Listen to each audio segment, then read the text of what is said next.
ಇನ್ನು ಮಡಿಕೇರಿ ಭಾಗದಲ್ಲೂ ಕೂಡ ಮಳೆ ಅಬ್ಬರಿಸ್ತಾ ಇದೆ. ಅಲ್ಲೂ ಕೂಡ ಸಾಲು ಸಾಲು ಅವಾಂತರಗಳು ಸೃಷ್ಟಿಯಾಗ್ತಾ ಇದೆ. ಪ್ರಮುಖವಾಗಿ ಮಂಗಳೂರು ಮಡಿಕೇರಿ ರಸ್ತೆ ಸಂಚಾರ ರಾತ್ರಿ ಬಂದ್ ಆಗುತ್ತೆ. ಕರ್ತೋಜಿ ಬಳಿ ಹೆದ್ದಾರಿ ದುರಸ್ತಿ ಕಾರ್ಯ ಆಗ್ತಾ ಇದೆ. ಈ ಹಿನ್ನೆಲೆಯಲ್ಲಿ ರಸ್ತೆ ಸಂಚಾರವನ್ನ ಬಂದ್ ಮಾಡಲಾಗಿದೆ. ಇವತ್ತು ರಾತ್ರಿಯಿಂದಲೇ ವಾಹನ ಸಂಚಾರ ಬಂದ್. ಜುಲೈ 22ರವರೆಗೂ ರಾತ್ರಿ 8 ಗಂಟೆಯಿಂದ ಬೆಳಗ್ಗೆ 6 ಗಂಟೆವರೆಗೂ ಕೂಡ ಕ್ಲೋಸ್ ಆಗಿರುತ್ತೆ. ಮಡಿಕೇರಿ ಟು ಸಂಪಾಜೆವರೆಗೂ ವಾಹನ ಸಂಚಾರವನ್ನು ನಿಷೇಧ ಮಾಡಲಾಗಿದೆ. ರಸ್ತೆ ಸಂಚಾರ ಬಂದ್ ಆಗಿರುವಂತಹದ್ದು, ವಾಹನಗಳು ಸಾಲು ಸಾಲಾಗಿ ನಿಂತಿರುವಂಥದ್ದು. ಒಂದು ಕಡೆ ಮಳೆ, ಮತ್ತೊಂದು ಕಡೆ ಭೂಕುಸಿತ ಆಗ್ತಾ ಇದೆ. ಇದರ ನಡುವೆ ಹೆದ್ದಾರಿ ದುರಸ್ತಿ ಕಾರ್ಯ ಆಗ್ತಾ ಇದೆಯಂತೆ. ಹಾಗಾಗಿ ನಾವು ರಸ್ತೆಯನ್ನು ಬಂದ್ ಮಾಡ್ತಾ ಇದ್ದೇವೆ ಅನ್ನುವಂತಹ ಸೂಚನೆಯನ್ನು ಈಗ ಪಾಸ್ ಮಾಡಿರುವಂಥದ್ದು. ಅದರ ಪರಿಣಾಮವನ್ನು ನೀವು ಗಮನಿಸ್ತಾ ಇದ್ದೀರಿ. ಕಿಲೋಮೀಟರ್ ಗಟ್ಟಲೆ ಟ್ರಾಫಿಕ್ ಜಾಮ್ ಆಗಿದೆ. ವಾಹನಗಳು ನಿಂತಲ್ಲಿಯೇ ಸ್ಟ್ರಕ್ ಆಗಿರುವಂತಹದ್ದು.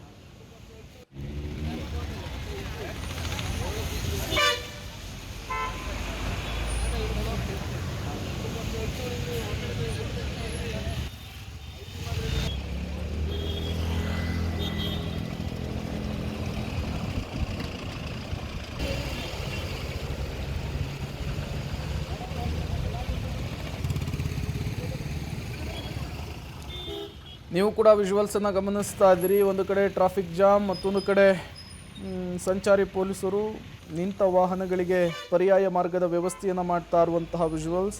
ಇದೆಲ್ಲದಕ್ಕೂ ಕಾರಣ ರಾಷ್ಟ್ರೀಯ ಹೆದ್ದಾರಿಯ ದುರಸ್ತಿ ಕಾರ್ಯ ಅನ್ನೋದು ಗೊತ್ತಾಗ್ತಾ ಇದೆ. ಮಂಗಳೂರು ಟು ಮಡಿಕೇರಿ ರಸ್ತೆಯ ಸಂಚಾರವನ್ನು ಬಂದ್ ಮಾಡಲಾಗಿದೆ. ಕರ್ತೋಜಿ ಬಳಿ ಹೆದ್ದಾರಿ ದುರಸ್ತಿ ಕಾರ್ಯ ಆಗ್ತಾ ಇರುವಂತಹ ಹಿನ್ನೆಲೆಯಲ್ಲಿ ಈ ಕ್ರಮವನ್ನು ತೆಗೆದುಕೊಂಡಿರುವಂಥದ್ದು. ರಸ್ತೆ ಬಂದ್ ಆಗಿರುವ ಹಿನ್ನೆಲೆಯಲ್ಲಿ ಕಿಲೋಮೀಟರ್ ಗಟ್ಟಲೆ ಟ್ರಾಫಿಕ್ ಜಾಮ್ ಉಂಟಾಗಿದೆ. ಒಂದು ಕಡೆ ಮಡಿಕೇರಿ ಕೊಡಗು ಭಾಗದಲ್ಲಿ ಧಾರಾಕಾರವಾಗಿ ಮಳೆ ಆಗ್ತಾ ಇದೆ.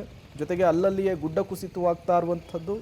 ಈ ನಡುವೆ ಹೆದ್ದಾರಿ ದುರಸ್ತಿ ಕಾರ್ಯದ ಹಿನ್ನೆಲೆಯಲ್ಲಿ ಕರ್ತೋಜಿ ಬಳಿ ಹೆದ್ದಾರಿಯನ್ನು ರಿಪೇರಿ ಮಾಡ್ತಾ ಇರುವ ಹಿನ್ನೆಲೆಯಲ್ಲಿ ಇವತ್ತು ರಾತ್ರಿಯಿಂದಲೇ ವಾಹನ ಸಂಚಾರಕ್ಕೆ ಬಂದ್ ಮಾಡ್ತಾ ಇರುವಂಥದ್ದು. ಜುಲೈ 22ರವರೆಗೂ ಕೂಡ ರಾತ್ರಿ 8 ಗಂಟೆಯಿಂದ ಬೆಳಗ್ಗಿನ ಜಾವ 6 ಗಂಟೆಯವರೆಗೂ ಕೂಡ ಈ ಹೆದ್ದಾರಿ ಕ್ಲೋಸ್ ಆಗಿರುತ್ತೆ. ಮಡಿಕೇರಿ ಟು ಸಂಪಾಜೆವರೆಗೂ ಕೂಡ ವಾಹನ ಸಂಚಾರವನ್ನು ನಿಷೇಧ ಮಾಡಿರುವಂಥದ್ದು. ರಸ್ತೆ ಸಂಚಾರ ಬಂದ್ ಆಗಿರೋದ್ರಿಂದ ಈಗಾಗಲೇ ಏನು ವಾಹನಗಳು ಹೋಗಬೇಕು ಅಂತೇಳಿ ನಿರ್ಧರಿಸಿದ್ವು ಅವೆಲ್ಲವೂ ಕೂಡ ಅಲ್ಲಲ್ಲಿಯೇ ಸ್ಟ್ರಕ್ ಆಗಿರುವಂಥದ್ದು. ಮುಂದೇನೂ ಹೋಗೋದಕ್ಕಾಗದೇನೆ, ಹಿಂದೇನೂ ಬರೋದಕ್ಕಾಗದೇನೆ ವಾಹನ ಸವಾರರು ಪರದಾಡುವಂತಹ ಪ್ರಸಂಗ ಈಗ ಸದ್ಯಕ್ಕೆ ನಿರ್ಮಾಣವಾಗಿದೆ. ನೀವು ಕೂಡ ನೇರ ದೃಶ್ಯಾವಳಿಗಳನ್ನು ಗಮನಿಸ್ತಾ ಇದ್ದೀರಿ. ಟ್ರಕ್ಕು, ಲಾರಿಗಳು, ಬಸ್ಸುಗಳು, ಕಾರುಗಳು ನಿಂತಲ್ಲಿಯೇ ನಿಂತಿರುವಂಥದ್ದು. ನಾಳೆ ಬೆಳಗ್ಗೆ 6 ಗಂಟೆಯವರೆಗೂ ಕೂಡ ಈ ವೆಹಿಕಲ್ಗಳ ಪರಿಸ್ಥಿತಿ ಇದೇ ಆಗಿರುತ್ತೆ. 6 ಗಂಟೆಯ ನಂತರ ಈ ವೆಹಿಕಲ್ಗಳಿಗೆ ಓಡಾಡಲಿಕ್ಕೆ ಅವಕಾಶ ಇರುವಂಥದ್ದು. ಕಾರಣ ಹೆದ್ದಾರಿಯನ್ನು ರಿಪೇರಿ ಮಾಡ್ತಾ ಇದ್ದಾರೆ, ದುರಸ್ತಿ ಕಾರ್ಯ ಮಾಡ್ತಾ ಇದ್ದಾರೆ. ಹಾಗಾಗಿಯೇ ಈ ನಿರ್ಧಾರವನ್ನು ತೆಗೆದುಕೊಂಡಿರುವಂಥದ್ದು. ಮೊದಲೇ ನಿರ್ಧಾರವನ್ನು ಪ್ರಕಟಿಸಿದರೆ ಬಹುಶಃ ವಾಹನ ಸವಾರರು ಕೂಡ ಸ್ವಲ್ಪ ಅಲರ್ಟ್ ಆಗಿರ್ತಿದ್ರು. ಬಟ್ ತತ್ಕ್ಷಣಕ್ಕೆ ಈ ನಿರ್ಧಾರವನ್ನು ಪ್ರಕಟಿಸಿರೋದ್ರಿಂದ ಸಹಜವಾಗಿಯೇ ಗೊತ್ತಿಲ್ಲದೆ ಬಂದಿರುವಂತಹ ವಾಹನ ಸವಾರರು ನಿಂತಲ್ಲಿಯೇ ಇವತ್ತು ರಾತ್ರಿ ಕಳೆಯುವಂತಹ ಪರಿಸ್ಥಿತಿ ನಿರ್ಮಾಣವಾಗಿರುವಂಥದ್ದು.